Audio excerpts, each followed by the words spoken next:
एक मोठी बातमी समोर येते। बदललेल्या निवडणुकीच्या तारखेमुळे आता हजारो शिक्षक टीईटी परीक्षेला मुकणार आहेत। झेडपी निवडणूक आणि शिक्षकांच्या टीईटी परीक्षा एकाच दिवशी होणार आहेत। राज्यात झेडपी आणि पंचायत निवडणुकीसाठी हजारो शिक्षकांना निवडणूक ड्युटी लावण्यात आली, मात्र परीक्षेच्या दिवशीच निवडणूक कार्यक्रम जाहीर करण्यात आला आणि त्याच्यामुळे खरं तर शिक्षक संभ्रमात आहेत। परीक्षा विहित वेळेस पास करणं हे सुद्धा शिक्षकांना बंधनकारक आहे, त्यामुळे शिक्षक परीक्षेला मुकणार नाही याबाबत नियोजन करण्याची मागणी जोर धरू लागली आहे।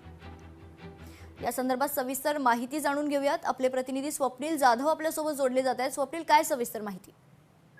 मीना, जिल्हा परिषद आणि पंचायतीच्या निवडणुकीच्या तारखा बदलण्यात आलेल्या आहेत, मात्र याचा फटका हा हजारो शिक्षकांना बसलेला आहे। कारण दोन्ही जे परीक्षा आणि निवडणूक आहे ती एकाच तारखेला येत आहे। त्यामुळे महाराष्ट्र राज्य आदर्श शिक्षक समितीने महाराष्ट्र निवडणूक आयोगाला पत्र लिहून याबद्दल नियोजन करण्यात यावं अशा प्रकारची मागणी केली आहे। कारण हजारो शिक्षकांना मतदार आणि निवडणुकीचा कार्यक्रम लावण्यात आलेला आहे, त्यांना कामं देण्यात आलेली आहेत। त्यामुळे कुठेतरी शिक्षक या परीक्षांना मुकतील अशा प्रकारे एकूणच आपल्याला पाहायला मिळते। त्यामुळे फेर नियोजन हे करण्यात यावं अशा प्रकारची मागणी ही आता शिक्षक संघटनेकडून करण्यात येते। त्यामुळे यावर्षी आता निवडणूक आयोग काय पर्याय काढतं हे पाहणं महत्त्वाचं ठरणार आहे।